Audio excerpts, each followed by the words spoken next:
आदाब नाजरीन, मैं हूं फरहान नजम। डीडी उर्दू की इस खास पेशकश हेलो डॉक्टर में आपका बहुत खैर मकदम।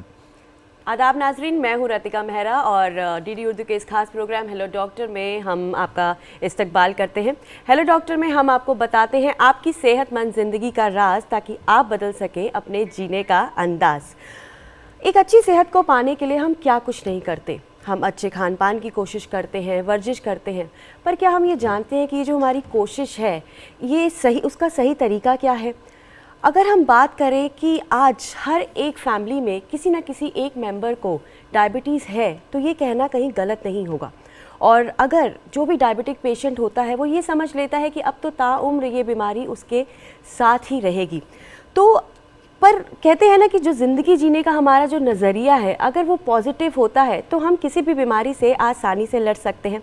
तो अगर आप डायबिटिक हैं तो आप इस बात का खास ख्याल रखें कि आप अपने डाइट को सही तरीके से लें, सही वक्त पर लें, और ये बेहद ज़रूरी है कि जो दवाइयाँ हैं उसका इस्तेमाल करने से पहले अपनी डॉक्टर की सलाह ज़रूर लें। तो आज की इस पेशकश में अगर आपके भी कुछ सवालात हैं या आप भी डायबिटीज़ पर कुछ अपने सवालात हमारे माहिरीन से पूछना चाहते हैं, तो आप स्क्रीन पर दिए जा रहे नंबर पर कॉल कर सकते हैं। लेकिन उससे पहले आइए देखते हैं ये खास रिपोर्ट।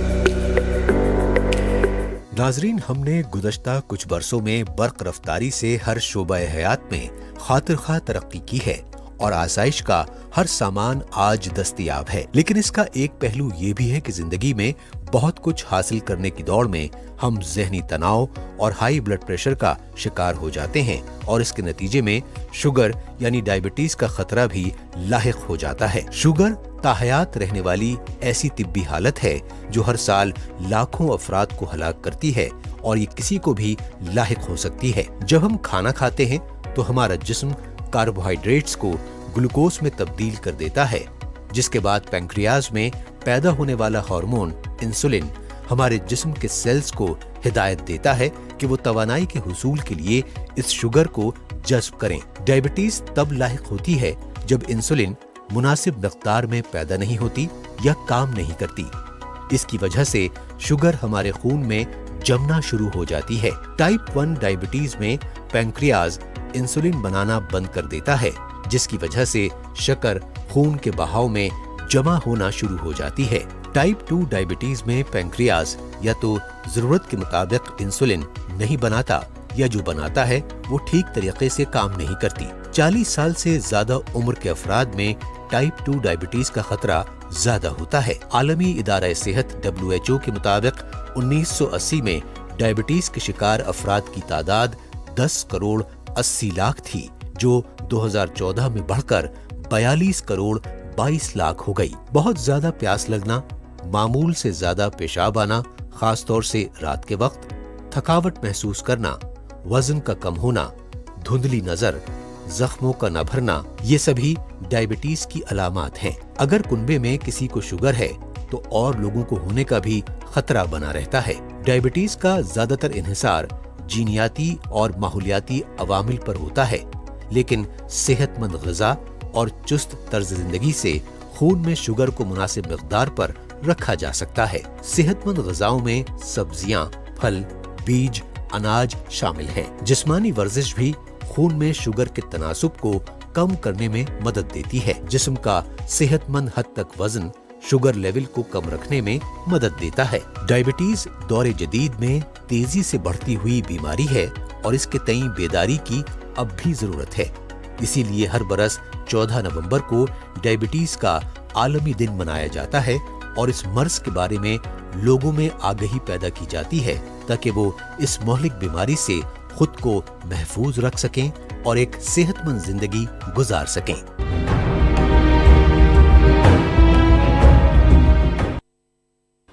डायबिटीज़ को एक साइलेंट किलर भी कहा जाता है, क्योंकि अगर इसका इलाज सही वक्त पर और सही तरीके से ना किया जाए तो ये हमारे जिस्म के किसी भी हिस्से को ख़राब कर सकता है। तो आज नाजरीन, आप सभी से हम दरख्वास्त करते हैं कि आज की जो हमारी पेशकश है आप इसे गौर से देखिएगा, क्योंकि आज हम आपको बताएंगे कि डायबिटीज़ है क्या, इसके होने के क्या क्या वजूहात होते हैं, इसके क्या अलामात होते हैं, और अगर आपको डायबिटीज़ हो भी जाए तो घबराना बिल्कुल नहीं है, क्योंकि घबराहट से बेहतर है इसका इलाज। और इन सभी मौज़ूआत पर आज गुफ्तगू करने के लिए हमारे साथ हैं कुछ खास मेहमान। तो आइए आपका उनसे तारुफ करवाते हैं। हमारे साथ हैं doctor Rajesh Khadgawat, professor department of endocrinology, member medical board AIIMS Delhi से। आपका इस्तकबाल है सर। हमारे साथ है doctor Alpesh Goyal, assistant professor department of endocrinology AIIMS Delhi से। आपका भी इस्तकबाल है। और हमारे साथ है डॉक्टर राजा राम महतो, असिस्टेंट प्रोफेसर काया चिकित्सा, all India institute of Ayurveda, ministry of Ayush, government of Delhi से। आप सभी का इस्तकबाल है। तो सबसे पहले डॉक्टर राजेश, हम आपसे ये जानना चाहेंगे, सबसे पहले तो हम ये समझना चाहेंगे कि डायबिटीज़ है क्या, ये क्यों होती है, किस तरह से हमारी बॉडी में जो शुगर लेवल्स हाई हो जाते हैं क्यों होते हैं, और अगर हम नंबर्स की बात करें तो जो पॉपुलेशन में किस तरह ये नंबर अब बढ़ रहे हैं। डायबिटीज़ या जिसे हम मधुमेह कहते हैं कि ये एक कॉमन बीमारी है और ये मुख्यतः दो प्रकार की होती है, जिसे हम टाइप 1 और टाइप 2 डायबिटीज़ कहते हैं, जैसा कि हमने अभी इसमें भी प्रोमो में भी देखा। सो टाइप 1 डायबिटीज़ में हमारे शरीर में इंसुलिन की मात्रा नहीं बनती है और इंसुलिन की एक अच्छी मात्रा हमारे शरीर में ज़रूरी होती है ताकि जिससे हमारा एनर्जी पूरे बॉडी में बनती रहे, रूटीन में काम चलता रहे। और इसका एक पैमाना है कि ब्लड शुगर, जो हम ग्लूकोज होता है खून में जिसे हम ब्लड शुगर भी कहते हैं, वो इंसुलिन की मात्रा से कंट्रोल होती है। सो अगर इंसुलिन की मात्रा कम है तो ग्लूकोज का लेवल बढ़ जाएगा, जो कि जिसे हम मधुमेह कहते हैं। तो टाइप 1 डायबिटीज़ में इस तरह से होता है कि उसमें इंसुलिन बनता ही नहीं है शरीर में। बहुत सारे कारण हैं क्यों नहीं बनता है, बट ये यूजुअली जल्दी होती है, 20 साल से कम होती है, बाद में भी हो सकती है, लेकिन इसमें इंसुलिन बिल्कुल खत्म हो जाता है शरीर में। तो इसका सिर्फ एक ही इलाज है कि हमको इंसुलिन बाहर से ही देना पड़ेगा। अच्छा। इसमें कोई गोलियां काम नहीं करती है। इसके विपरीत जो कॉमन प्रकार की जो हम आम जनता में देखते हैं, जिसको हम डायबिटीज कहते हैं, वो टाइप 2 डायबिटीज है। टाइप 2 डायबिटीज में शरीर में इंसुलिन की कमी नहीं होती है, इंसुलिन प्रचुर मात्रा में बनता है, लेकिन ये इंसुलिन काम नहीं कर पाता है क्योंकि इंसुलिन के अगेंस्ट में रेजिस्टेंस हो जाता है। ज़्यादा फैट इकट्ठी होने से ये इंसुलिन काम नहीं कर पाता है। इंसुलिन तो ज़्यादा बन रहा है लेकिन वो काम नहीं कर पा रहा है, तो उससे ब्लड शुगर कंट्रोल नहीं रहती है और खून में शुगर की मात्रा बढ़ जाती है, और टाइप 2 डायबिटीज़ इसको कहते हैं। इसके अलावा कुछ और तरह की डायबिटीज़ है जो कॉमन नहीं है। कॉमन अगर आमतौर पर हम बात करें तो टाइप 2 डायबिटीज़ 90% लोगों में यही है, 5-7% में टाइप 1 डायबिटीज़ है, और जो अधिकतर ज़्यादा बढ़ रही है वो टाइप 2 डायबिटीज़। तो बेसिकली हम देखा जाए तो टाइप 1 और टाइप 2 जो डायबिटीज़ है वो ज़्यादातर हम देखने को। तो अगर हम उम्र की बात करें तो क्या कोई ऐसा भी है कि इस एज वालों को टाइप 1 डायबिटीज़ होती है या इनको टाइप 2 होने का रहता है, क्या ऐसा भी कोई रहता है? ऐसा बहुत अच्छा कोई रूल नहीं है कि किसको होती है। आमतौर पर टाइप 1 डायबिटीज 20 साल से कम में ज्यादा पाई जाती है। अच्छा। हालांकि ये 80-90 किसी भी उम्र तक कभी भी हो सकती है टाइप 1 डायबिटीज, बट अधिकतर पेशेंट, अगर 100 पेशेंट देखें टाइप 1 डायबिटीज के, तो 80 से 90 पेशेंट 20 साल से कम के होंगे। और बच्चों में होती है, पतले दुबले होते हैं, उनको इंसुलिन ही उनका सिर्फ एकमात्र इलाज है।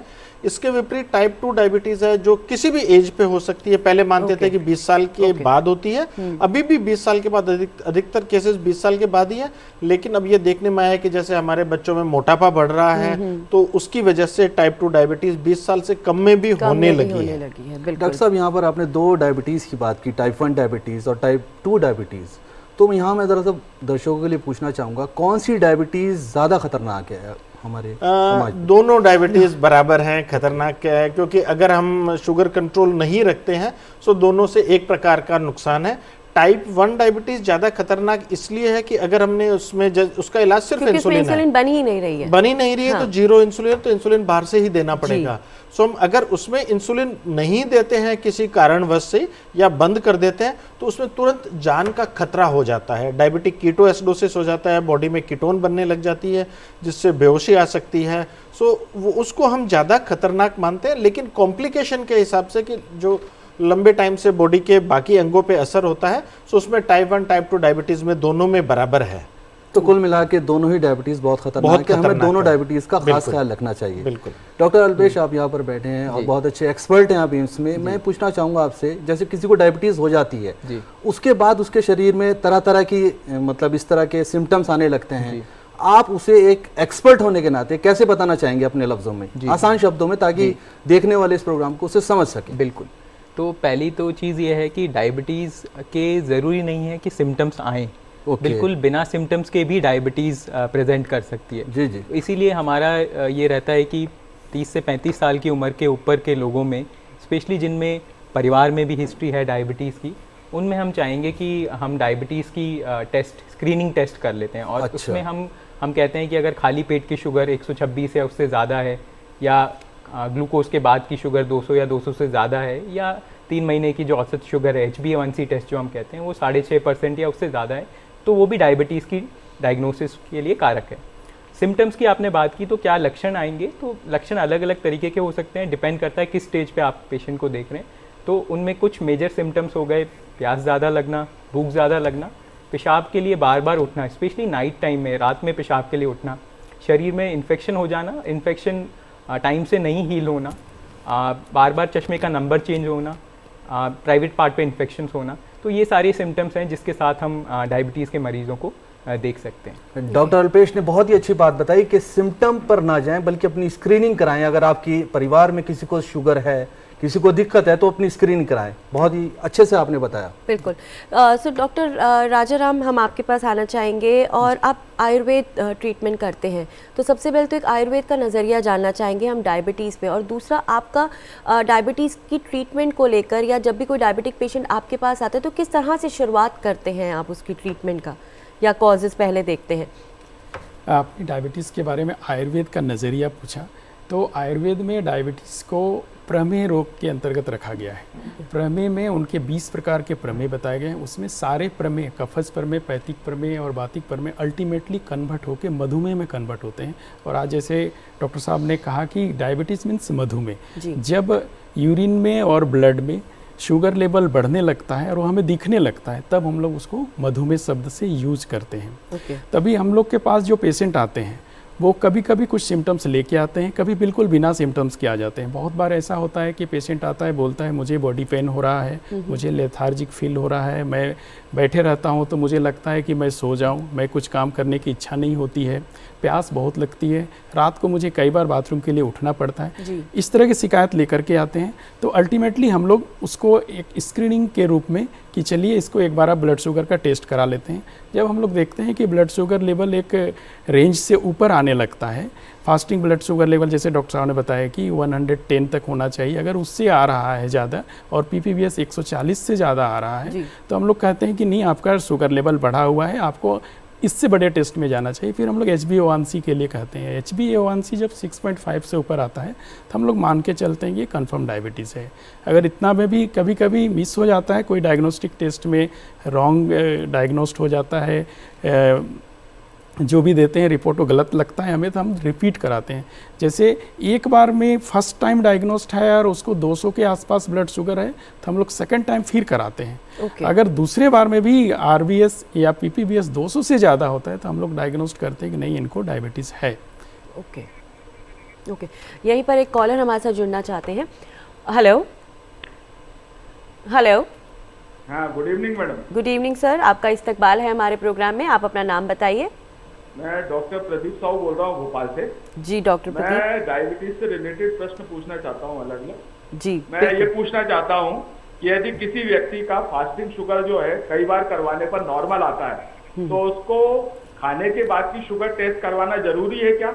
अच्छा, एक तो ये प्रश्न है। और दूसरा ये है कि जो 3 महीने की शुगर टेस्टिंग होती है, किस कंडीशंस में करवानी चाहिए आदमी को? किस प्रश्न है। अच्छा, कंडीशन ये है कि कभी कभी व्यक्ति का नॉर्मल रेंज जो 70 से नीचे शुगर आती है, तो उसको किस तरह की डायबिटीज कहते हैं? अच्छा, वो डायबिटीज का एक प्रकार है क्या? यदि 70 से नीचे शुगर आती है तो किस तरह का डायबिटीज है? एक प्रश्न मेरा आयुर्वेद में डॉक्टर राजाराम जी से है कि डायबिटीज में आयुर्वेद में इसका पूरी तरह से ट्रीटमेंट है क्या? पूरी तरह से क्योर करी जा सकती है क्या? Thank you so much sir, आपने तो हमारे ऑलमोस्ट सारे सवाल खुद ही पूछ लिए आपने। तो पहले आपके शुरू के सवाल लेते हैं। सबसे पहले तो आपने कहा कि नॉर्मल अगर डायबिटीज़ होती है तो हमें आफ्टर फूड भी हमें क्या डायबिटीज़ चेक करनी चाहिए? तो अधिकतर केसेस में कि अगर खाली पेट की शुगर बिल्कुल नॉर्मल चल रही है, बहुत ज़्यादा ज़रूरत नहीं है कि हमें खाने के बाद शुगर की चेक करें। लेकिन अगर शक लग रहा है कि वजन भी ज़्यादा है, फिजिकल एक्टिविटी भी अच्छी नहीं है, ब्लड प्रेशर की भी प्रॉब्लम है, स्मोकिंग भी है, तो उस स्थिति में हम पीपी चेक करने के बजाय हम दूसरी शुगर चेक करते हैं, जिसको हम सबसे पहले खाली पेट की शुगर चेक की, फिर 75 ग्राम ग्लूकोज पिलाते हैं उनको पानी में डाल के, और उसके एग्जैक्ट 2 घंटे बाद एक और शुगर चेक करते हैं। तो वो सबसे बढ़िया तरीका है किसी के लिए भी चेक करने का कि आपको डायबिटीज़ है या नहीं है। अगर फास्टिंग ब्लड शुगर आपकी एकदम ठीक आ रही है और कोई शक नहीं लग रहा है तो फास्टिंग ब्लड शुगर ठीक है, लेकिन अगर शक लग रहा है तो ग्लूकोज बीके करवा लेंगे। अगर वो दोनों नॉर्मल आ रही है तो हम पक्के तौर पे कह सकते हैं कि आपको डायबिटीज नहीं है। इनका दूसरा सवाल था कि HbA1c का जो जांच है उसका सबसे बड़ा फायदा, सबसे बड़ा यूज वो है यह देखने के लिए कि जो डायबिटीज के पेशेंट है उनमें शुगर कंट्रोल चल रही है या नहीं चल रही है, उनको देखने के लिए हम ज्यादा इस्तेमाल करते हैं। हालांकि अब पिछले कुछ सालों से इसका डायग्नोसिस में भी यूज होने लग गया है कि इसके आधार पे अगर 6.5% से ज्यादा है तो हम डायग्नोसिस में भी इससे हेल्प ले सकते हैं। लेकिन सबसे बढ़िया यूज ये है कि जिस पेशेंट को डायबिटीज है उसका एवरेज कंट्रोल देखने के लिए कि 3 महीने में शुगर कंट्रोल कैसा है, जो कि कई बार केवल फास्टिंग ब्लड शुगर से या पीपी ब्लड शुगर से पता नहीं चलता है। तो हम HbA1c करके देख लेते हैं, वो 7% से कम है तो मानते हैं कि अच्छा कंट्रोल है। एक शुगर की रिपोर्ट ज्यादा आ गई तो उससे फर्क नहीं पड़ता क्योंकि एवरेज कंट्रोल अच्छा है। बिल्कुल। अगला अब मैं आपसे लूंगी डॉक्टर अल्पेश, उनका कहना है कि अगर 70 से शुगर हमारी नीचे आती है तो हम उसे क्या कहेंगे? देखिए, अगर शुगर 70 से नीचे आती है और किसी आदमी को डायबिटीज़ है तो उसको हम हाइपोग्लाइसीमिया कहते हैं। यानी कि डायबिटीज़ के मरीज़ में अगर शुगर 70 से नीचे जा रही है तो ये हाइपोग्लाइसीमिया। हाइपोग्लाइसीमिया भी हाइपरग्लाइसीमिया यानी ब्लड शुगर बढ़ने की तरह हाइपोग्लाइसीमिया भी एक खतरनाक सिचुएशन क्रिएट कर सकती है, क्योंकि इसकी वजह से शरीर में ब्रेन पे इफेक्ट आ सकता है, कन्फ्यूजन हो सकता है, इवन दौरे भी आ सकते हैं। तो हमारी राय ये रहती है कि अगर स्पेशली जो पेशेंट्स इंसुलिन यूज़ कर रहे हैं या कुछ तरीके की दवाइयाँ यूज़ कर रहे हैं जो कि शुगर लो कर सकती हैं, उन पेशेंट्स को हमें हमेशा राय ये रहती है कि हम बताएं कि अगर शुगर 70 से नीचे है तो इमीडिएटली वो ग्लूकोज का सेवन करें। 3 चम्मच ग्लूकोज 1 गिलास पानी में घोल के तुरंत ले लें और फिर 10 से 15 मिनट बाद अपनी शुगर फिर चेक करें। अगर 70 के ऊपर है वो शुगर तो उसके बाद वो कुछ आहार ले सकते हैं, और अगर 70 से नीचे है तो उसको फिर रिपीट। डॉक्टर साहब, आप बहुत अच्छे से बात कर रहे हैं यहाँ पर, क्योंकि फिर बात इससे हम चल रही है इस बारे में। अगर कंटिन्यू ये 70 से नीचे जा रही है शुगर, मतलब कम चल रही है, लो चल रही है, तो इसके बारे में आपका क्या कहना है कि दवाई ले रहा है पेशेंट, इंसुलिन ले रहा है पेशेंट, लेकिन उसकी कंटिन्यूटी के साथ वो लो भी जा रही है, वहाँ पर इस पेशेंट को आप किस तरह से कहना चाहेंगे? तो इस तरीके के पेशेंट में ज़रूर एक डॉक्टरी एडवाइस लेने की ज़रूरत है कि उनको अपनी ट्रीटमेंट को थोड़ा हो सकता है टाइट्रेशन की ज़रूरत पड़े। क्यों ये शुगर लो जा रही है? इसके शुगर लो होने के कई कारण हो सकते हैं। या तो हम दवाई ज़्यादा मात्रा में दे रहे हैं, पेशेंट एक्सरसाइज ज़्यादा कर रहे हैं, उनका कोई वज़न कम हुआ है, या कुछ और दवाइयों का सेवन कर रहे हैं जो कि शुगर लो कर रही हैं, या फिर कोई एक्यूट उनको कोई बीमारी चल रही है जिसकी वजह से जैसे उल्टी दस्त हो रहे हैं जिसकी वजह से वो खाने का पाचन भी नहीं हो पा रहा है। तो ये सारी चीज़ें कभी कभी किडनी बीमारी में या दस्त लगने की बीमारी में भी शुगर लो हो सकती है बार बार। तो ऐसे में ज़रूर एक बार अपने डॉक्टर से सलाह लेनी ज़रूरी है। मैं भी इस पर एक छोटा सा आपसे कंटिन्यू में पूछना चाहूँगी, जैसे आपने कहा कि इमीडिएट आपको ग्लूकोज लेना चाहिए, लेकिन अगर कोई इंसान घर से बाहर है और ग्लूकोज उसे नहीं इमीडिएट में मिलता है तो क्या ऐसी चीज़ हो सकती है, मतलब क्या चॉकलेट्स या कुछ भी ऐसा क्या वो खा सकता है जिससे कि उसका शुगर लेवल हाई अप हो जाए? जी, तो इसमें हम ग्लूकोज इसलिए बताते हैं, पहले ये समझना ज़रूरी है कि हम ग्लूकोज पे क्यों इतना एम्फेसिस देते हैं, क्योंकि ग्लूकोज सबसे सिंपल फॉर्म ऑफ कार्बोहाइड्रेट है। जब हमें शुगर शरीर में बढ़ानी है, ब्लड ग्लूकोज बढ़ाना है, तो हम चाहते हैं कि सबसे जल्दी एब्जॉर्ब होने वाली कार्बोहाइड्रेट हम दें, तो इसीलिए हम ग्लूकोज के लिए पेशेंट्स को एडवाइस करते हैं। लेकिन अगर ऐसी सिचुएशन है जहाँ पे ग्लूकोज बिल्कुल नहीं है उनके पास, तो चीनी से बना सिरप ले सकते हैं, जूस ले सकते हैं, कैंडीज़ ले सकते हैं, चॉकलेट भी ले सकते हैं। परेशानी सिर्फ ये रहती है कि जितना ज़्यादा कॉम्प्लेक्स कार्बोहाइड्रेट होगा वो शुगर राइज करने में उतना ही टाइम लगेगा, और उसमें अगर फैट की मात्रा है तो वो थोड़ा सा एब्जॉर्प्शन को डिले करेगा। Thank you so much. Doctor Rajaram, आपसे सवाल था उनका कि आयुर्वेद में क्या इसका पूरी तरह से ट्रीटमेंट है कि नहीं डायबिटीज़ का? एक वर्ड गांठ बांध के मान लेना चाहिए, एक बार डायबिटीज़ हुआ तो बहुत मुश्किल से ये ठीक होती, करीब करीब नहीं होती है। लेकिन बहुत अर्ली स्टेज में, शुरुआत के दौर में, पहले 3 से 4 साल तक अगर हम अलर्ट हैं, उस समय अपने डाइट, लाइफस्टाइल और योगा और एक्सरसाइज, इन चारों चीज़ों को प्रॉपरली फॉलो करें तो हम उनसे बच सकते हैं और उसको डिले करा सकते हैं। हम लोग के पास बहुत से ऐसे पेशेंट आता है, जब वो शुरुआत में उनको डायग्नोस्ट हो जाता है तो उसके बाद वो बोलता है कि सर मैं ये दवा शुरू करने से पहले चाहता हूँ कुछ ऐसा बताइए जिससे हम प्रिवेंट कर पाएँ, ज़्यादा से ज़्यादा डिले कर पाएँ और शुगर लेवल हमारा कंट्रोल में रहे। तो हम उन लोग को ये एडवाइस करते हैं, आपके एक डाइट प्लान बना के देते हैं, दिनचर्या सुबह से शाम तक आपका क्या क्या प्लानिंग होगा, रात्रिचर्या कितना बजे आपको सोना है, कितना बजे उठना है, इसके बाद आप सुबह कब एक्सरसाइज करेंगे, कितना योगासन करेंगे, इसका एक पूरा पैकेज बना के उनको देते हैं, जिससे उनका शुगर लेवल कंट्रोल रहता है। बहुत कम दवाओं से कंट्रोल बना हुआ रहता है, लेकिन हम ये नहीं कर सकते कि बिल्कुल चला ही जाएगा या उससे कंप्लीट क्योर हो जाता है, ये वर्ड कहना मुश्किल है। बिल्कुल।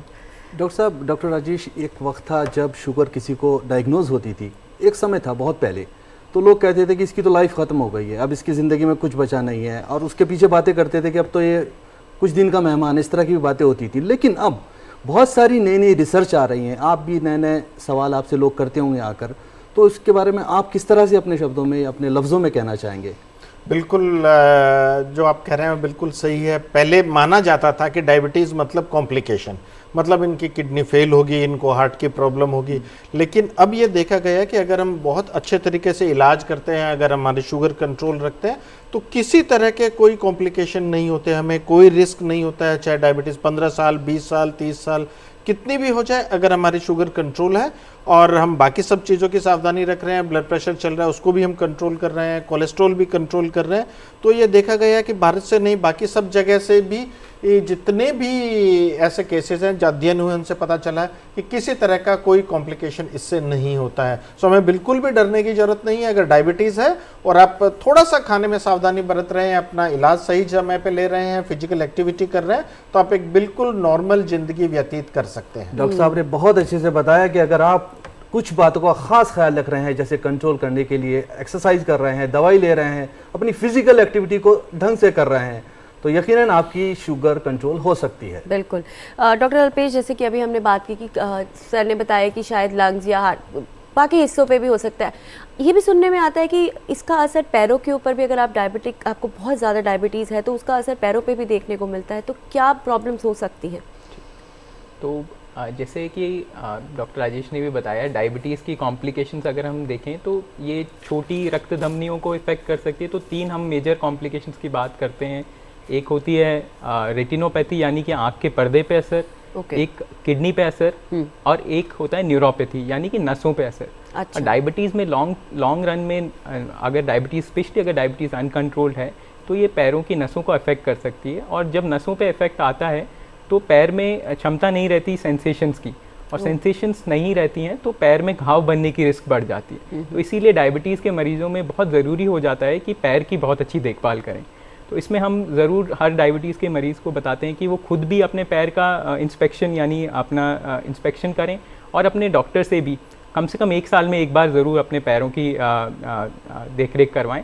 साथ ही साथ पैरों पे खुद अपने पैरों के तलवे को देख सकते हैं कि उस पर कोई घाव तो नहीं बन रहा, कोई किसी तरीके की दरारें तो नहीं बन रही, उसको डेली साफ़ करें। और क्योंकि खुश्क ड्राइनेस आने का चांसेस रहता है, इसलिए ये ज़रूरी है कि एक मॉइस्चराइजिंग क्रीम या नारियल का तेल उस पर लगाएं, और पैर के जो टोज़ होते हैं उसकी बीच की जगह पे बिल्कुल ध्यान रखें कि नमी नहीं छूटे, क्योंकि उसमें फिर इन्फेक्शन होने की चांसेस बढ़ जाती हैं। जब बाहर निकलें तो हमेशा जूते या सैंडल पहन के निकलें। जूते इस तरीके के पहने जिसमें सोल इस तरीके का हो कि वो प्रेशर को एब्जॉर्ब करे, क्योंकि कुछ स्पेशल साइट्स होती हैं जहाँ पे अल्सर्स बनने की रिस्क बढ़ जाती है। और बिल्कुल भी नंगे पैर बिल्कुल नहीं भ्रमण करें। ओके, तो जो हिदायत अभी डॉक्टर अल्पेश ने आपको दी है कि अगर आपके डायबिटीज़ आपको ज़्यादा है तो पैरों में भी आपको ख्याल रखना है कि किसी तरह का आपको कोई वाउंड तो नहीं हो रहा है, और जो भी हिदायतें दी गई हैं आपको डॉक्टर अल्पेश द्वारा, तो आप उसको जो है ज़रूर फॉलो करिए। सो डॉक्टर राजाराम, आपसे हम आगे बढ़ना चाहेंगे। डाइट का आपने बोला कि इसके अंदर बहुत बड़ा रोल है, तो डाइट, वैसे तो हम सब ये जानते हैं कि जो लाइफस्टाइल मॉडिफिकेशंस और डाइट है ये हर एक बीमारी से लड़ने के लिए ज़रूरी है, बट अगर हम स्पेशली डायबिटीज़ की बात करें तो ऐसे कौन सी आप मतलब हमें खाने की चीज़ें बताना चाहेंगे जिससे हमें नहीं लेना चाहिए? अच्छा, अमूमन ये भी देखा जाता है कि जब कहते हैं कि डायबिटीज़ हो गई है तो कहते हैं कि चीनी छोड़ दो, शुगर छोड़ दो, तो इसे कहें कि मतलब शुगर छोड़ दिया तो क्या डायबिटीज़ नॉर्मल हो जाएगी, या शुगर ही एकमात्र ऐसा तरीका है कि जिससे डायबिटीज़ बढ़ती है? देखिए, हम लोग जब डायबिटीज़ की बात करते हैं, इस बीमारी का नाम ही शुगर बीमारी डायबिटीज़ है, तो सबसे प्रधान कारण तो वही है। अच्छा। इसलिए जो मधुर आहार यानी मीठी चीज़ें थोड़ी कम करनी चाहिए, और ऐसी चीज़ें जो डायरेक्ट शुगर में कन्वर्ट कर रहे हैं यानी ग्लूकोज में डायरेक्ट कन्वर्ट हो रहे हैं, ऐसी चीज़ों को हम कम से कम लें। जो फ्रुक्टोज माल्टोज ऐसे फॉर्म में हैं, ऐसे चीज़ों को लेंगे, वो धीरे धीरे ग्लूकोज में कन्वर्ट होंगे, तो हमारे इंसुलिन कम रिलीज हो रहे हैं, तो धीरे धीरे आपको उस कम इंसुलिन में भी काम चलने लगेगा। तो हम लोग को कोशिश करनी चाहिए उस तरह की फूड लेने के लिए। तो मैंने जैसे दिनचर्या की बात कही थी, तो सुबह सबसे पहले उठने के बाद हम लोग को कोशिश ये करनी चाहिए कि फ्रेश हुए, अगर पानी पीना है तो 100 से 600 ml तक हम लोग पानी पीने के बाद फ्रेश होते हैं। हम लोग जो कराते हैं वो तरीका ये है कि उसके बाद उनको कहते हैं कि सुबह आप नाक में अनु तेल डालिए 2 बूंद दोनों तरफ, फिर उसके बाद आप योगासन के लिए जाइए। 15 से 20 मिनट योगासन कीजिए। आप उसके बाद 30 से 40 मिनट मैक्सिमम 45 मिनट तक वॉक करके वापस आइए। फिर उसके बाद थोड़ा सा उद्वर्तन, अगर कोई चीज़ों का मसाज करने वाली पूरे बॉडी में मसाज कीजिए, और उसके बाद नहा धोवा के फिर आप अपने रूटीन जो वर्क है उसके लिए चले जाइए। ये करने के बाद शाम को जब आप आते हैं तो फिर आने के बाद भी खाना खाने से पहले 15 मिनट का योगासन करना चाहिए। अगर आप 15 मिनट योगासन करते हैं तो इससे क्या होता है, आपका माइंड बॉडी दोनों का एक बैलेंस बना पाते हैं, क्योंकि ये जो डायबिटीज़ बीमारी है आपका मेंटल स्ट्रेस से बहुत ज़्यादा रिलेशन रखता है।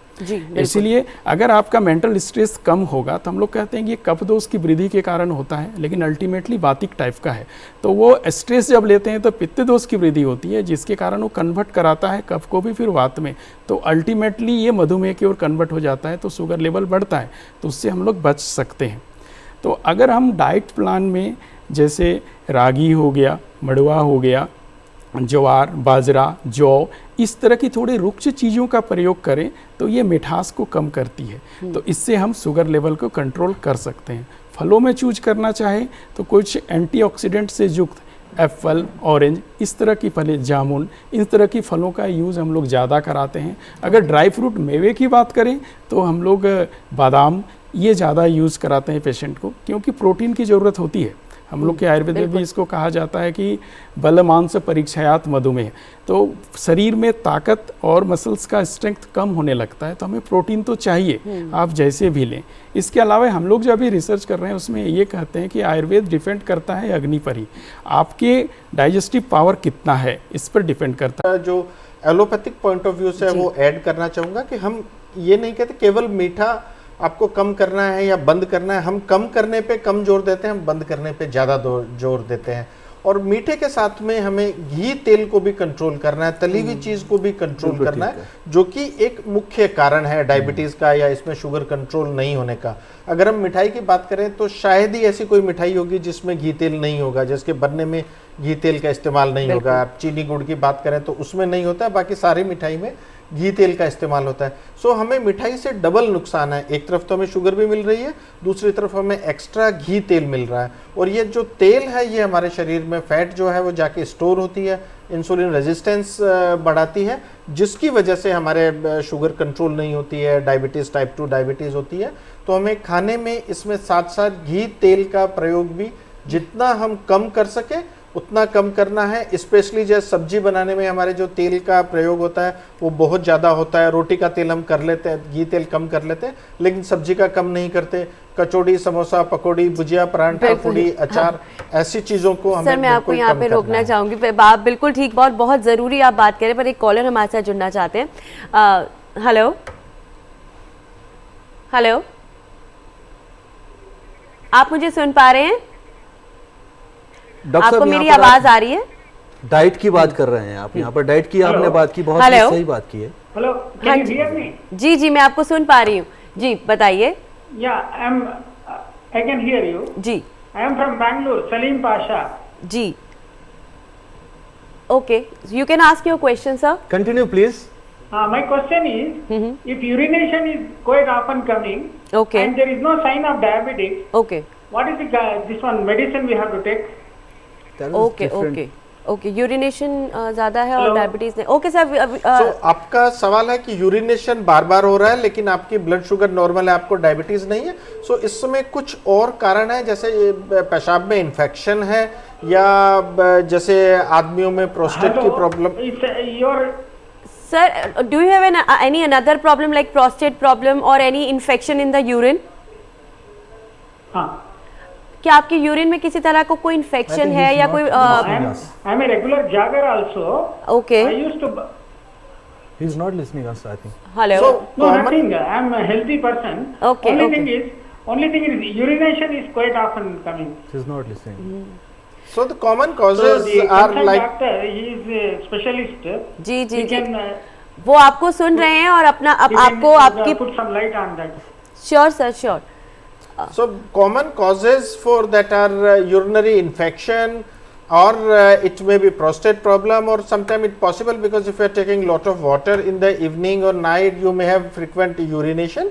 So you can check for that, and still your problem is not solved, then it would be better if you can consult your physician so he can do certain checkups and can give you reasons for that why you are having more urination at night.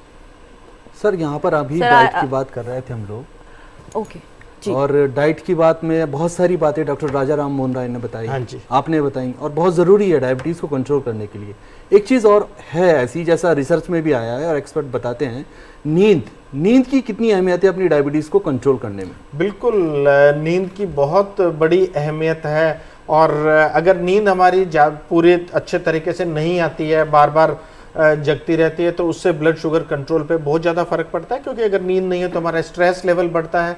और night में body को इस तरह से बनाया गया है कि नाइट में हमें रेस्ट चाहिए, नाइट में हमें जगना नहीं है, तो उस वक्त इंसुलिन पूरा काम करके अपना लीवर पे काम करके और शुगर को कंट्रोल कर सके। अगर नाइट में हम जगते रहेंगे तो हमारे दूसरे जो स्ट्रेस के हार्मोन है, कैटेकोलामिन्स है, वो सिक्रेट होते रहेंगे। और दूसरा ये देखा गया कि अगर हम रात को जगते हैं तो हमारा हाथ नहीं रुकता है, हम कुछ ना कुछ खाते रहते हैं, चाहे थोड़ा सा खाएं या ज्यादा खाएं या नमकीन खाएं, तो हम कभी भी खाली नहीं बैठते हैं। और अगर हम खाते रहते हैं और नींद नहीं लेना, तो दोनों तरीकों से शुगर बढ़ती है, तो हमें इन दोनों का ध्यान रखना बहुत जरूरी है। पूरी नींद लेना डायबिटीज कंट्रोल करने के लिए बहुत जरूरी है। बिल्कुल। यहीं पर मैं आपसे भी एक सवाल करना चाहूँगी डॉक्टर राजेश की, दवाइयों को लेने का सही वक्त क्या है, सही तरीका क्या है और उसकी अहमियत क्या है? कुछ लोग जो होते हैं रेगुलर चेकअप करते हैं अपने घर में शुगर के, और देखते हैं कि हाँ मेरा शुगर लेवल ठीक आ रहा है, तो मैं अपनी मर्जी से दवाई कम कर दूं या एक दिन छोड़ के दो दिन बाद छोड़ के दवाई लेना शुरू कर दूं, कि कितना सही है और कितना गलत है? बहुत अच्छा सवाल किया, और इसमें सभी को ये जानना जरूरी है कि डायबिटीज़ की दवाइयाँ इतना आसान नहीं है इसको कंट्रोल करना कि बिना हम डॉक्टर के इसको घर पे कम कर लें या ज़्यादा कर लें, उससे हम सिवाय शुगर के लेवल को बढ़ाने या कम करने से हम ज़्यादा कुछ नहीं कर पाएंगे। हमें ज़रूरी है कि जो डायबिटीज़ की दवाई हमें डॉक्टर ने बताई हुई है उसको उसी समय पे लें। कुछ दवाइयां हैं जो हमें खाने से पहले लेनी होती है, कुछ दवाइयां हैं जो हमें खाने के बाद लेनी होती है। तो जब भी आप डॉक्टर आपको डायबिटीज़ की दवाई लिखे, आप ज़रूर पूछिए कि खाने से पहले लेनी है और बाद में लेनी है। जैसे भी बताए वैसे बिल्कुल बराबर लीजिए। और मेरी सबसे ये रिक्वेस्ट है कि प्लीज़ घर पे आप डोज चेंज नहीं कीजिए, बहुत आसान काम नहीं है। और अगर हम डोज चेंज करेंगे तो उससे या तो शुगर हमारी बढ़ जाएगी या शुगर कम हो जाएगी। सो घर पे बिल्कुल भी सलाह नहीं देते हैं कि आप डोज चेंज कीजिए। अगर आपको लग रहा है कि आपकी शुगर कम हो रही है, हाइपोग्लाइसीमिया हो रहा है या और कोई प्रॉब्लम हो रही है, तो आप अपने चिकित्सक से, जिनको भी आप दिखा रहे हैं, उससे परामर्श ले सकते हैं। घर पे डोज चेंज नहीं करें, दवाइयों का बराबर लेना बहुत ज़रूरी है। अगर आप दवाई बराबर ले रहे हैं, आप डाइट का भी ध्यान रख रहे हैं, आप सुबह शाम वॉक भी कर रहे हैं, तो कोई कारण नहीं है कि आपकी शुगर अच्छे लेवल पे कंट्रोल नहीं हो। हम आसानी से कंट्रोल कर सकते हैं। कितनी आसानी से डॉक्टर राजेश ने हमें समझा दिया कि दवाइयाँ जो है हमें बिल्कुल अपने हिसाब से मॉडिफाई नहीं करनी है, वॉक करनी है और अच्छी डाइट लेनी है, और आसानी से जो है हम इस डायबिटीज़ पे कंट्रोल कर सकते हैं।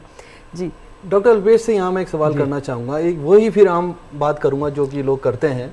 जैसे कि बहुत से लोगों को डायबिटीज़ हो जाती है, उसके बाद उन्हें पता है अच्छी से डायबिटीज़ हो रही है, उनका जो टेस्ट भी है उसमें अच्छी सी रेंज आ रही है, लेकिन वो लोग दवाई नहीं खाते, वो खूब वॉक करते हैं, फिजिकल वर्क करते हैं, एक्सरसाइज कर रहे हैं, जिम जा रहे हैं, लेकिन वो दवाई से डरते हैं। ऐसे लोगों के लिए आपकी क्या राय है डॉक्टर साहब? देखिए, इसमें मैं यही कहना चाहूँगा कि शुरू में डायबिटीज़ बिल्कुल आप शुरुआती स्टेज में जब डायबिटीज़ है तो डायबिटीज़ की मैनेजमेंट की नींव ही है अच्छी आहार लेना और व्यायाम करना। लेकिन उसके ऊपर भी हो सकता है आपके डॉक्टर आपको दवाइयाँ प्रिस्क्राइब करें, क्योंकि आपके हित में है वो कि आपकी ब्लड ग्लूकोज को पूरा कंट्रोल रखा जाए। और जैसे कि मैंने कहा कि ब्लड ग्लूकोज बढ़ने के साथ ज़रूरी नहीं है कि बहुत सिम्टम्स आएँ। तो कई बार हमारे पास पेशेंट्स आते हैं, वो कहते हैं कि डॉक्टर साहब ब्लड ग्लूकोज बढ़ी हुई है लेकिन हमें कोई भी परेशानी नहीं हो रही है। तो ये एक्चुअली में अंदर ही अंदर ब्लड शुगर जो है, जैसे मैंने बताया कि ये डिफरेंट ऑर्गन्स को अफेक्ट कर सकती है और लॉन्ग रन में आपको ये नुकसान दे सकती है। तो इसीलिए ज़रूरी है जहाँ पे आपकी डॉक्टर अगर आपको दवाइयाँ प्रिस्क्राइब कर रहे हैं तो आपको पूरी तरह से वो दवाई लेनी है, आपके हित में है वो। और लॉन्ग टर्म में आपको, जैसे आपको पैनलिस्ट ने भी बताया कि अगर आप डायबिटीज़ का ट्रीटमेंट करते हैं और अपनी ब्लड शुगर को बिल्कुल नॉर्मल रेंज में रखते हैं तो आपका जीवन भी बिल्कुल एक नॉन डायबिटिक पर्सन की तरह आप व्यतीत कर सकते हैं और आपकी जो लाइफ की क्वालिटी है वो भी बिल्कुल नॉर्मल रहती है। डॉक्टर अल्पेश ने हमें बताया कि दवाइयों की बहुत अहमियत है हमारी ज़िंदगी में। अगर हमें डायबिटीज़ है तो हमें एक्सरसाइज करनी है, सारे फिजिकल वर्क करने हैं, लेकिन दवाइयों का खास ख्याल रखना है। बिल्कुल। डॉक्टर राजाराम, आपसे मैं पूछना चाहूँगी, जैसे कि हमने अभी बात की कि टाइप 1 डायबिटीज़ जो होता है बच्चों में, मतलब 20 साल से कम उम्र में, तो अगर उनमें अगर हम आयुर्वेद मेडिसिन की बात करें तो वो कितनी इफ़ेक्टिव है और क्या दी जा सकती है बच्चों में आयुर्वेद मेडिसिन? आपने बिल्कुल सही सवाल पूछा। बहुत से इस तरह के केसेस हमारे पास आते हैं, क्योंकि जब शुरुआत में डायग्नोसिस होती है तो उसके बाद वो इंसुलिन पे चले जाते हैं। इंसुलिन लेने के बाद वो आते हैं हमारे पास और बोलते हैं कि सर हम इंसुलिन यूज करा रहे हैं अपने बच्चों को, तो क्या हम इन इंसुलिन को छुड़वा सकते हैं? लेकिन जैसे डॉक्टर साहब ने कहा कि टाइप 1 जो है उसका नाम ही इंसुलिन डिपेंडेंट डायबिटीज़ मेलाइटस है, तो वो डिपेंडेंसी इंसुलिन पे ही है, क्योंकि उनका इंसुलिन सीक्रेट हो नहीं रहा है, बीटा सेल बिल्कुल डिस्ट्रक्ट हो चुका है। तो ऐसे कंडीशन में इंसुलिन तो लेना पड़ेगा, लेकिन हम उनकी इंसुलिन के साथ साथ क्वालिटी ऑफ लाइफ को देखना चाहिए कि आप इंसुलिन ले रहे हैं, इसके बाद आप जो भी जीवन जी रहे हैं, पढ़ाई लिखाई कर रहा है वो बच्चा, उसके बाद आगे बड़ा होगा, फिर शादी ब्याह होगी, तो उनकी लाइफ बिल्कुल प्रॉपर बनी रहे, इसको ध्यान में रखते हुए हम लोग ट्रीटमेंट शुरू करते हैं। तो वैसे कंडीशन में चूंकि ये जो पेशेंट होते हैं लीन एंड थीन होते हैं, दुबले पतले होते हैं, जबकि टाइप 2 वाले मोटे होते हैं, तो चूंकि दुबले पतले होते हैं तो इनको वर्क हैम्पर होने के चांसेस ज़्यादा रहते हैं। तो हमारे आयुर्वेद में ऐसे पेशेंटों में घी का बहुत बड़ा विधान है। सर अभी बोल रहे थे फैट और घी पे बारे में, लेकिन हम इनके ठीक विरोधी हैं। हम लोग घी का बहुत यूज कराते हैं अपने ट्रीटमेंट मॉडलिटी में। तो और इसमें जैसे एक धानवंतर घृत हम लोग फ्रिक्वेंटली बहुत यूज कराते हैं, हमने इनका रिजल्ट देखा है। इंसुलिन तो चलता रहता है, साथ में उसको जब हम देते हैं तो उनकी क्वालिटी ऑफ लाइफ यानी उनकी एनर्जी लेवल अच्छी बनी रहती है, उसकी मेधा शक्ति यानी स्मृति पावर वो अच्छी बनी रहती है। बहुत हद तक उनके इंसुलिन को आगे में और डोज न बढ़ाया जाए ऐसी स्थिति भी हमने पाई है। तो उनका इंसुलिन एक कांस्टेंट बना रहता है और क्वालिटी ऑफ लाइफ उनको अच्छी मिलती है। लेकिन ये नहीं कर सकते इंसुलिन बिल्कुल छूट जाए, ऐसा नहीं होता, क्योंकि रिलीज ही नहीं हो रहा है तो देना ही पड़ेगा। तो अब जैसे अब मतलब हम ये कहें कि बिकॉज टाइप 1 जो पेशेंट होते हैं, आपने कहा कि बहुत ही दुबले पतले होते हैं, तो ऑब्वियसली उनको कहीं ना कहीं न्यूट्रिशन की ज़रूरत होती है, तो उनके लिए घी कहीं ना कहीं काम आता है। लेकिन अब जब टाइप 2 की बात करें, जहाँ ऑलरेडी मोटापा है, ओबेसिटी है, तो वहाँ पर तो ये देना और ज़्यादा खतरनाक हो सकता है। यही इंसुलिन पे एक सवाल मैं आपसे करना चाहूँगी डॉक्टर राजेश, कि इंसुलिन का कब इस्तेमाल में डॉक्टर लेकर आते हैं? कौन सी स्टेज होती है जब डॉक्टर्स पेशेंट को इंसुलिन लेने के लिए कहते हैं? और ज़्यादातर हम देखते हैं कि पेशेंट्स घबराते हैं इंसुलिन का इस्तेमाल करने से, उन्हें ये डर लगता है कि अब एक बार इंसुलिन ले लिया तो सारी ज़िंदगी ही फिर इंसुलिन लगवाना पड़ेगा। हाँ बिल्कुल सही कह रहे हैं। उससे पहले जस्ट एक चीज़ मैं क्लियर करना चाहूँगा कि अगर टाइप 1 डायबिटीज़ है, प्लीज़ ज़िंदगी से नहीं खेलना है, हमें ज़िंदगी चलानी है। चाहे आप कुछ भी खाइए पिए, इंसुलिन नहीं बंद कीजिएगा। और ऐसा नहीं है कि टाइप 1 डायबिटीज़ के सारे पतले दुबले हैं, सारे हैं। जब होती है तो पतले दुबले होते हैं, लेकिन नॉर्मल BMI मेंटेन कर सकते हैं। हमें इंसुलिन बंद नहीं करना है, और इस चीज़ के कोई भी एविडेंस नहीं है कि किसी भी थेरेपी से इंसुलिन की मात्रा कम हो सकती है। उनको वैसे ही इंसुलिन की मात्रा कम लगती है। अब सवाल आया कि टाइप 2 डायबिटीज़ में हम कब इंसुलिन शुरू करते हैं? टाइप 2 डायबिटीज़ के ट्रीटमेंट में सबसे पहले हम कोशिश करते हैं कि लाइफस्टाइल मॉडिफिकेशन, आपको खाने के बारे में बताया, आपको घूमने के बारे में बताया, आप दोनों अच्छी तरह से कर रहे हैं तो बहुत संभव है कि आपकी शुगर कंट्रोल हो जाए। नहीं कंट्रोल हो रही है तो उस स्थिति में हम उनको कुछ दवाइयाँ प्रेस्क्राइब करते हैं कि आप ये दवाइयाँ ले लीजिए ताकि आपकी शुगर कंट्रोल हो जाए। तो काफ़ी लोग दवाई लेते हैं, कंट्रोल रहती है, धीरे धीरे करके व्यस्त ज़्यादा हो जाते हैं, रूटीन इतना नहीं होता है तो उनकी शुगर बढ़ने लग जाती है। तो दवाइयाँ जब मैक्सिमम डोज पहुँच जाती है कि इससे ज़्यादा दवाई देंगे तब भी फ़ायदा नहीं होगा, तो उस स्थिति में होता है कि हमको इंसुलिन शुरू करना पड़ता है ताकि हम शुगर कंट्रोल करें। और ऐसा बिल्कुल नहीं है कि टाइप 2 डायबिटीज़ में इंसुलिन एक बार शुरू हो गई है तो हमेशा पूरी जिंदगी चलेगी, ऐसा नहीं है। अगर वो अपना लाइफस्टाइल बदल लें, अगर वो एक्सरसाइज करना शुरू कर दें, स्ट्रेस लेवल कम हो जाए, खाना कंट्रोल करें, तो हो सकता है कि एक बार हमने इंसुलिन शुरू किया है कंट्रोल करने के बाद में हम इंसुलिन बंद भी कर सकते हैं, गोलियों पे भी कंट्रोल रख सकते हैं। कुछ केसेस में जैसे जिनको ऑपरेशन करवाना है वो एक ऐसी स्थिति है कि जिसमें आपका तुरंत फटाफट शुगर कंट्रोल होना बहुत जरूरी है और ब्लड शुगर कितना होना चाहिए वहाँ पर, रेंज क्या होनी चाहिए 3 महीने की? अधिकतर ऑपरेशन के लिए सबसे अच्छा रहेगा कि उनका HbA1c लेस देन 7%, 7% से कम HbA1c हो। खाली पेट की शुगर है 8 की है, लेकिन आप बता रहे हैं कि लेस देन 7 से कम हो और एक खाली पेट की शुगर 150 मिलीग्राम% से कम हो तो हम मानते हैं कि एकदम फिट है, वो सर्जरी के लिए जा सकते हैं। लेकिन खाली पेट की शुगर और कम हो तो ज्यादा अच्छा है इसमें। और उनको इंसुलिन पे इसलिए भी शिफ्ट करते हैं जिनका ऑपरेशन होने वाला है कि हमें नहीं पता है कि ऑपरेशन के बाद वो कब दोबारा खाना शुरू करेंगे, तो हम उनको गोलियां नहीं दे पाएंगे, तो हम उनको इंसुलिन पे रखते हैं। और इंसुलिन ऐसा है कि जिसको हम ड्रिप में भी दे सकते हैं, टैबलेट हम ड्रिप में नहीं देते हैं। सो अगर वो खाना नहीं भी खा रहे हैं तो हम ड्रिप में इनको दे सकते हैं। और ऑपरेशन के तुरंत बाद शुगर कंट्रोल करना बहुत जरूरी है। अगर उस वक्त शुगर बढ़ी रहेगी तो इन्फेक्शन ज्यादा होने के चांसेस रहेंगे, पेशेंट को ज्यादा दिन हॉस्पिटल में रुकना पड़ेगा। अगर घाव का इन्फेक्शन हो गया तो पूरी रिकवरी नहीं होगी। जैसे मोतियाबिंद का ऑपरेशन करवाया है और शुगर अच्छी कंट्रोल नहीं थी लेकिन कर दिया है तो आंख में इन्फेक्शन होने के चांसेस ज्यादा हैं। उससे नजर, मोतिया करवा लिया लेकिन नजर आपकी फिर भी जा सकती है। सो हमें ऑपरेशन के दौरान अच्छा शुगर कंट्रोल रखना है और जब तक हमारा घाव पूरा नहीं भर जाता तो हमें अच्छा शुगर का कंट्रोल रखना है। तो उस स्थिति में हम, क्योंकि इंसुलिन आप दिन में 3-4 बार देके उससे फटाफट शुगर कंट्रोल हो सकती है तो हमारी रिलायबिलिटी ज्यादा रहती है, हम इंसुलिन कंट्रोल करते हैं। लेकिन जब वो एकदम उनका दिनचर्या शुरू हो जाती है, घूमना शुरू कर देते हैं, लंच डिनर शुरू कर देते हैं, घाव भर जाते हैं, तो उन पेशेंट्स को हम वापस गोलियों पे कर सकते हैं। ऐसा कुछ भी रूल नहीं है कि एक बार शुरू हो गया तो हमेशा जिंदगी भर चलेगा। डॉक्टर साहब, यहाँ पर हमारा प्रोग्राम लगभग लास्ट वक्त में पहुँच चुका है। मैं एक तो आपसे ये पूछना चाहूँगा, जो लोग अल्कोहल लेते हैं, उनको डायबिटीज़ नहीं है लेकिन अल्कोहल लेते हैं, वो कितना उन्हें खतरा रहता है डायबिटीज़ होने का? एक तो सवाल मेरा ये है। दूसरा ये है कि जिसको डायबिटीज़ है उनके लिए, पूरे शरीर के लिए, पूरी बॉडी के लिए कौन से ऐसे टेस्ट हैं जो वो साल में एक बार ज़रूर कराएं? हमारे दर्शकों को ज़रा ये बताएंगे तो बहुत अच्छा रहेगा डॉक्टर साहब। बिल्कुल। जहाँ तक अल्कोहल का आपने सवाल किया है, सो यह आमतौर पे देखा गया है पूरे दुनिया भर से कि अल्कोहल अकेला नहीं जाता है शरीर में। जब भी अल्कोहल जाएगा उसके साथ बहुत सारी फैट जाएगी, एक्स्ट्रा खाना जाएगा। अल्कोहल आपकी भूख बढ़ा देता है, सो अल्कोहल लेने के बाद आप खाना ज़्यादा खाते हैं। तो सीधा ये कहना कि अल्कोहल की वजह से ही डायबिटीज़ हुई है, इसके बहुत ज़्यादा एविडेंस नहीं है। अगर आप बहुत ज़्यादा अल्कोहल ले रहे हैं तो उसकी वजह से डायबिटीज़ हो सकती है, लेकिन कम अल्कोहल ज़्यादा लेंगे तो होगी। अगर आप कम मात्रा में ले रहे हैं अल्कोहल तो उसके साथ जो हम तली हुई चीज़ें खा रहे हैं कि आमतौर पे जो कि कॉमन होती है, तो उससे हमें नुकसान ज़्यादा होता है। सो अल्कोहल के बारे में सबसे पहला सलाह तो यह है कि आप बिल्कुल नहीं लीजिए, शरीर के लिए नुकसान है और केवल डायबिटीज नहीं, बहुत सारी बीमारियों में नुकसान है, जिससे हम आसानी से बच सकते हैं। जी बिल्कुल।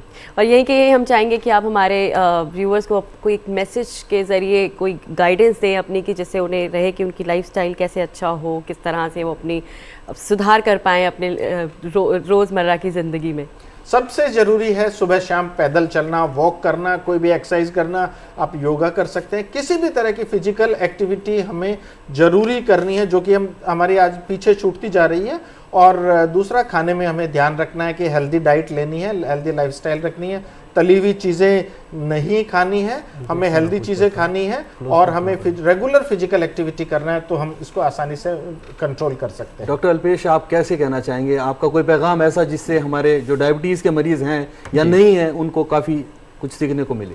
जी देखिए, जैसे कि डॉक्टर राजेश ने कहा कि हमारी फिज़िकल एक्टिविटी, व्यायाम, ये सबसे ज़्यादा ज़रूरी है, और हमारा डाइट, ये दोनों चीज़ें अगर हम अच्छे से फॉलो करते हैं तो डायबिटीज़, ना केवल डायबिटीज़ कंट्रोल कर सकते हैं, बल्कि जो लोग डायबिटीज़ के लिए रिस्क पे हैं उनमें डायबिटीज़ हम डिले कर सकते हैं या प्रिवेंट कर सकते हैं। जो डायबिटीज़ के मरीज़ हैं उनके लिए ज़रूरी है कि वो अपनी डॉक्टर की पूरी एडवाइस फॉलो करें। हर 3 महीने पे ज़रूर एक बार अपने डॉक्टर को विज़िट करें, उनसे रूटीन जो टेस्ट हैं जैसे कि शुगर के टेस्ट, HbA1c या जो 3 महीने की औसतन शुगर है वो ज़रूर कराएं। साल भर में अपने किडनी टेस्ट, अपने कोलेस्ट्रॉल से रिलेटेड टेस्ट, अपने पैर की देखभाल, ये ज़रूर इस पे ज़रूर ध्यान दें। जी, थैंक यू। डॉक्टर राजाराम, आप क्या सलाह देना चाहेंगे? मैं एक शब्द बोलना चाहूँगा इसमें। हमारे यहाँ एक छोटा सा श्लोक है, पथ्य सति गदार्थस्य किम औषधि निसेवने, पथ्य असति गदार्थस्य किम औषधि निसेवने। अगर पथ्य का पालन, डाइट और लाइफस्टाइल का पालन नहीं कर रहे हैं तो दवाई खाने से क्या फ़ायदा, और उनका पालन कर रहे हैं तो दवाई खाने की क्या ज़रूरत। तो केवल दिनचर्या, सुबह से शाम तक आपका रूटीन एक ऐसा बना के रखिए कि आपकी हैबिट बिल्कुल सही रहे। डाइट आप प्रॉपर लें, जब भूख लगे तभी लें, मीठी चीज़ें थोड़ी सी कम कर दें तो आप हेल्दी लाइफ जी सकते हैं डायबिटीज होते हुए भी। तो एक बार हमारे जो भी माहिरीन ने हमें जो भी मैसेजेस के ज़रिए अपने दिए हैं, हिदायतें दिए हैं, एक बार उसे हम सम अप कर लेते हैं। तो डॉक्टर राजेश ने हमें बताया कि वॉक करें, योग करें, रोज़ करें और हेल्दी डाइट फॉलो करें और घी और तेल से दूर रहें। डॉक्टर अल्पेश ने हमें बताया वही फिज़िकल एक्टिविटी और डाइट पर ध्यान रखें और अपनी डॉक्टर की एडवाइस फॉलो करते रहें। हर 3 महीने में आप एक बार डॉक्टर विजिट करें, चेकअप करवाएं और हर साल किडनी टेस्ट और जो भी ज़रूरी टेस्ट हैं वो ज़रूर करवाएं। और डॉक्टर राजाराम ने हमें कहा कि जब हम अच्छी डाइट और लाइफस्टाइल फॉलो करेंगे तो फिर हमें दवाइयाँ खाने की क्या ज़रूरत है। तो बहुत बहुत आप सभी का बहुत बहुत शुक्रिया, आज आपने डायबिटीज़ पे हमें इतनी इंपॉर्टेंट इन्फॉर्मेशन शेयर की और आई एम श्योर कि हमारे व्यूवर्स को काफ़ी हद तक चीज़ें क्लियर हो गई, क्योंकि बहुत आसान है जो भी आपने बताया है। एक हेल्दी लाइफस्टाइल, अच्छे से एक्सरसाइज करें, अच्छा खाएं, खुश रहें, अपने आप डायबिटीज़ कंट्रोल हो जाएगी और शायद हो सकता है हो भी ना। तो आप सभी का बहुत बहुत शुक्रिया आज इस प्रोग्राम में आने के लिए, थैंक यू सो मच। और हमें पूरी उम्मीद है नाजरीन कि आज की ये पेशकश आपको बेहद पसंद आई होगी। अगर आपकी भी कोई राय हो तो आप हमें ईमेल कर सकते हैं। हमारा ईमेल आईडी है hello.drurdu@gmail.com और आप हमारे यूट्यूब चैनल से भी जुड़ सकते हैं जो कि है DD उर्दू। और अपनी मेज़बान रतिका मेहरा, फरहान दज दीजिए इजाज़त। अगले हफ्ते आपसे फिर मुलाकात होगी एक नए मौजू पर। तब तक के लिए अपना और अपनों का ख्याल रखें और आपको छोड़े जाते हैं टिप ऑफ द वीक के साथ। आदाब।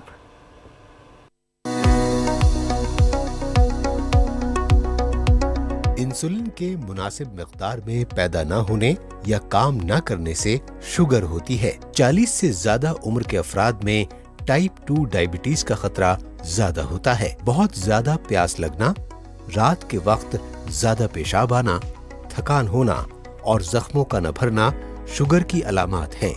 सेहतमंद ग़िज़ा और जिस्मानी वर्जिश से शुगर को काबू में रखा जा सकता है। सेहतमंद हद तक वजन भी शुगर लेवल को कम रखने में मदद देता है। ज्यादा जिस्मानी हरकत और पैदल चलने से भी इसमें मदद मिलती है।